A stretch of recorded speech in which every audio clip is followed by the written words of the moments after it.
18 ব্যাচের ইরফান হাদি আছে, মানে ওর এই ডাক নাম ছেলেগুলো। মনে হয় মেঘ, যে ওই গ্রুপটার মেঘ অ্যাডমিন। মেঘ মেঘ মেঘ ও তো আমার হ্যাঁ, সাথে, আমার একসাথে আমার আমরা অফিস ছেলের করি আর নামও কি। মেঘ। আমি মাহাদিকে বলছি যে তোমার নাম আর আচ্ছা আমার আচ্ছা। ছেলের নামটা কি। মেঘ আমার নামটা ছেলে অবশ্য কোনো এবার আনকমন কলেজে নাম, পড়ে। আমার কাছে খারাপ লাগে হ্যাঁ, না, ভালোই লাগে। তো হ্যাঁ। আমি মাহাদি বলে ডাকি আর কি। তো এখন ইস্যুটা আচ্ছা। হচ্ছে, আমি আমি যখন ফেসবুকে একটা পোস্ট করি, আমার ওয়ালে গেলে দেখবেন আপনারা, ফেসবুকে যখন আচ্ছা। পোস্ট করি তখন এই পোস্টটা দেখে জুনিয়র, অনেক জুনিয়র আমাকে আসলে মেসেঞ্জারে নক দেয়। এই বেসিক্যালি আচ্ছা। এরাই 16 17 18, এই ব্যাচের পোলাপাইন গুলাই। তা আমি, আচ্ছা। ওরা আমাকে বলে ভাইয়া, আমরা তো একটা পুরা ডিলেমার মধ্যে ছিলাম, এই আপনার এই পোস্টটা দেখে আমরা মোটামুটি একটা শান্তি পাইছি। আপনার সাথে দেখা করতে চাই। এই দেখা করতে এসেই তিনজন আমার সাথে জয়েন করে, একজন রিয়েল এস্টেট, দুইজন রিয়েল এস্টেটে, একজন হচ্ছে এলিভেটরে। মাহাদি হচ্ছে এলিভেটরে ইন্টারেস্টিং। জয়েন করছে, আপনার ইরফান হচ্ছে রিয়েল এস্টেটে জয়েন করছে। তো ওরা যখন ইন্টারেস্টিং। আমার আমার সাথে জয়েন করে, আমি তো ওদেরকে একটা কথাই বলছি, আমি বলছি, দেখো ভাইয়া, তোমরা এখানে টিপিক্যাল কোম্পানির মতো এখানে চাকরি করবে না। তোমাদের, এটা আমার, যদিও কাগজে কলমে আমার কোম্পানি, কিন্তু এটা তোমাদেরও কোম্পানি। তোমরা এখানে ব্যবসা করবা, চাকরি না। তোমরা এখানে ব্যবসা করবা। তোমরা চাকরির পাশাপাশি ব্যবসার কি বেনিফিট আছে সেটা তোমরা এখান থেকে নিবা। আমি তোমাদেরকে এখানে চাকরি করতে, যদি বলো যে ভাইয়া চাকরি করবো, আমি কিন্তু তোমাদের সাথে কাজ করার জন্য প্রস্তুত না, আমি তোমাদেরকে নিতে আগ্রহী না। তোমরা যদি বাহ। মনে করো যে না ভাইয়া আমি ব্যবসায়িক ওরিয়েন্টেড হয়ে ব্যবসা করব, তাহলে তোমরা আসো, আমার সাথে কাজ করতে আসো। আমি এটা এই কারণে বললাম, চাকরি করতে গিয়ে আমি যেটা দেখলাম আর কি, আমাদের এই সরকারি চাকরি স্পেশালি এতটা হাইপ ক্রিয়েট করছে, এটা আসলে আমাদেরকে ডিস্ট্রয় করে দেওয়ার মতো, কমপ্লিটলি ডিস্ট্রয় করে দেওয়ার মতো। এই সেক্টরে একবার যে ঢুকে, যে ছেলেটা কষ্ট করে 4 5 বছর কষ্ট করে, ধরেন বিসিএস দিয়ে হোক বা সরকারি চাকরির ইয়া করে হোক, 2% মাত্র পোস্ট আছে যেখানে, সেখানে সে ঢুকে আহ আর বের হওয়ার কিন্তু হিম্মতটা তার থাকে না, কারণ আমাদের সোসাইটির যে ধরনের একটা পিয়ার প্রেশার, আমাদের গার্ডিয়ানদের পিয়ার প্রেশার, আমাদের হ্যাঁ, আমি যখন চাকরি ছাড়ছি সারাউন্ডেড, আমার শ্বশুর খুবই অসন্তুষ্ট, আমার বাবা তো প্রচন্ড অসন্তুষ্ট, আমার মা সবাই প্রচন্ড কান্নাকাটি। সবাই হ্যাঁ। আপনি সবাই দেখবেন যে আমাদের সারাউন্ডিং এ সবাই দেখবেন যে, এক বড় ভাই হ্যাঁ, বুয়েটে 79 বেচের এক ভাইয়ের সাথে আমার সরকারি রাজুকে চাকরি থাকার ছাড়ছো সময় তুমি কি গাধা, হ্যাঁ, এরকম একটা অবস্থা। হ্যাঁ মানে হ্যাঁ। আমাদের 79 ব্যাচের এক ভাই, বুয়েটের, আমি নাম বলবো না, আমার সাথে একজনের সাথে কাজ করার অভিজ্ঞতা হয়েছিল। উনি অনেকদিন পর জানছে, গত পরশু না তার আগের দিন মনে ফোন করছিল আমার সাথে, তো উনি প্রচন্ড অভিমান, সৈকত তুমি তাই। কেন করলা এটা, সরকারি চাকরি কেন ছাড়লা, এই করলা সেই করলা। আমি বলছি ভাই আপনার সাথে আমার তো রফা দফা বাকি আছে, আপনি আমার অফিসে আসেন, আপনার সাথে আমার কথা আছে। আমি এমনি বলি সবাইকে, সিনিয়রদেরকে। আমি বলছি আপনার সাথে আমার কিন্তু মারামারি হবে, অফিসে আসেন, আপনি যা আচ্ছা। বলতেছেন আমি ফোনে কিছু বলবো না আপনাকে, মানে উনি আমাকে খুব স্নেহ করে। আমি ওনাকে ওই প্রসঙ্গে মানে একটা আবদার করে বললাম আর কি, আপনি অফিসে আসেন, ডিবেটটা আপনার সাথে অফিসেই হবে ইনশাল্লাহ। তো আমি আমার যারা গার্ডিয়ান আছে, বা ধরেন যারা আহ, আহ, ওই সোসাইটির যারা ধরেন ওয়েল উইশার আছে আর কি, তাদেরকে আমি, হুম, হুম। তারা যখন আমাকে এই কথাগুলো বলে আর কি, আমি এখন একটা পলিসি নিয়েছি, সেটা হচ্ছে আমি তাদেরকে ধরি, তাদেরকে মানে ছাড়তে, মানে ছাড়া পেতে দিই না।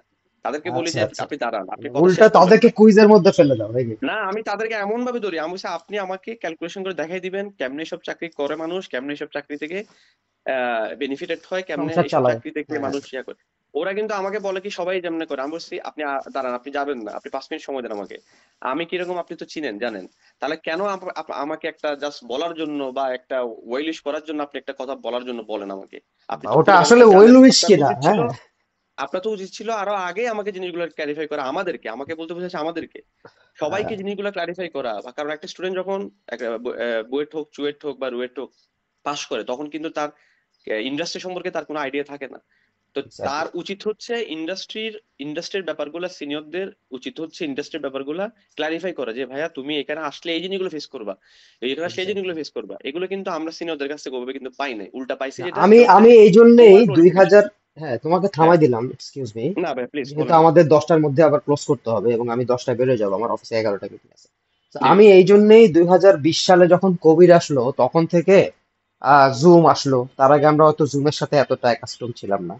জুমের মাধ্যমে, ফেসবুক লাইভের মাধ্যমে, লিঙ্কডইন লাইভের মাধ্যমে আমি বিভিন্ন ক্যারিয়ার ক্লাবের সাথে এই কাউন্সেলিং বা এই ওয়ার্কশপ এগুলো করছি। হ্যাঁ, প্রথম করলাম কানাডিয়ান ইউনিভার্সিটির স্টুডেন্টদের সাথে, একদম ফাইনাল ইয়ার স্টুডেন্ট, ওদের সাথে করলাম যে সিভি কিভাবে প্রিপেয়ার করতে হয় এবং চাকরির জন্য কিভাবে প্রিপারেশন নিতে হয়। এটা করার পরে করলাম আমি ঢাকা ইউনিভার্সিটির একটা ডিপার্টমেন্ট আছে বোধহয়, অর্গানাইজেশন লিডারশিপ অ্যান্ড ডেভেলপমেন্ট, এরকম কি একটা নাম, ওদের ক্যারিয়ার ক্লাবের সাথে করলাম।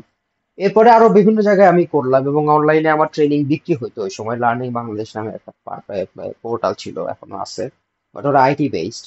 তো কেন তোমার সাথে আমার এখানে মিলে গেছে, আমিও মানে ফিল করতাম যে আমাদেরকে গাইড করার কেউ ছিল না এবং এখনো জুনিয়রদেরকে ট্রু। গাইড করার জন্য কেউ নাই। নাই। তথাকথিত মোটিভেশনাল স্পিকাররা যে গাইডেন্সটা করে দেয়, দোজ আর রোজি ড্রিমস। হ্যাঁ।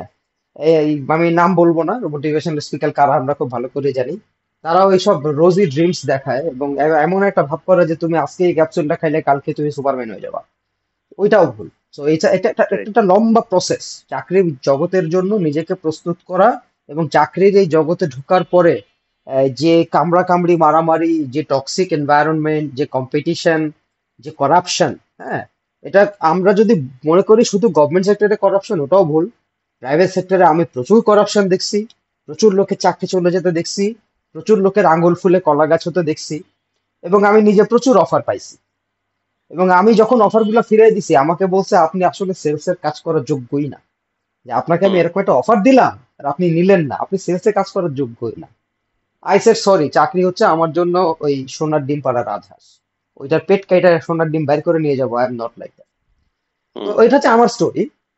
তোমার স্টোরির সাথে আমার খুব মিল আছে এবং তোমাকে আমি খুব হ্যাঁ শ্রদ্ধা করি এই কারণে। তোমাকে আমি শ্রদ্ধা হ্যাঁ। করি কেন এই কারণে সেটা বলি, সেটা হচ্ছে তুমি সিভিলে পাস করছো, সিভিল ইঞ্জিনিয়ার চাকরি করছো, তা আবার এখন আবার চলে গেছো এলিভেটরের বিজনেসে, which is non civil. So এটাও কিন্তু অনেক বড় একটা সাহসিকতার ব্যাপার। এবং পৃথিবীতে মানে সাহসী লোকেরাই জয়ী হয়, আজ হোক কাল হোক। হুম। এই আর কি। তো আমরা একটু স্ট্রাকচার্ড ওয়েতে যাই। যেমন ধরো আমি হ্যাঁ কিছু শিওর ভাই, বলেন। হ্যাঁ। দেখবা যে গ্রুপে আমি কিছু ফ্রিকোয়েন্টলি আস্ক কোয়েশ্চেন্স দিছি। যেমন একটা ছিল when should I start looking for a job. তো ওইটা তোমার, আমরা যেহেতু তিনজনই এখানে জব করি, আমরা এটাতে না যাই। তারপরে হুম। কোথায় জব খোঁজা উচিত, ওইটা যদি কারো প্রশ্ন থাকে আমি কথা বলতে পারি, অথবা আমি কিভাবে চাকরি খোঁজা উচিত সেটাতে যেতে পারি। আমি চলে যাচ্ছি এক এক করে প্রশ্নে, তারপর তোমরা যদি বলো এই প্রশ্নের উত্তর দেন তাহলে সেই প্রশ্নের উত্তর দিব। ঠিক আছে? তারপরে একটা 4 নম্বর কোশ্চেন ছিল what are the top 3 options for my career. 5 নম্বর কোশ্চেন ছিল should I join my first job at a low salary. এটা হচ্ছে টপ 5 কোশ্চেন, এটা ফ্রেশারদের মনে আসে বা যারা জব খুঁজতেছে, চাকরি পায় নাই বা পাস করে নাই তাদের জন্য। এর পরের 4টা কোশ্চেন আছে should I expect a raise or switch my current job. 6 number question. 7 number question the boss is toxic should I stay or leave. এটা হচ্ছে 7 নম্বর কোশ্চেন। 8 নম্বর কোশ্চেন হচ্ছে the company culture is adverse should I leave right away. মানে আমি এক্ষুনি কি এই company ছেড়ে চলে যাবো, এটা একটা কোশ্চেন, কমন কোশ্চেন।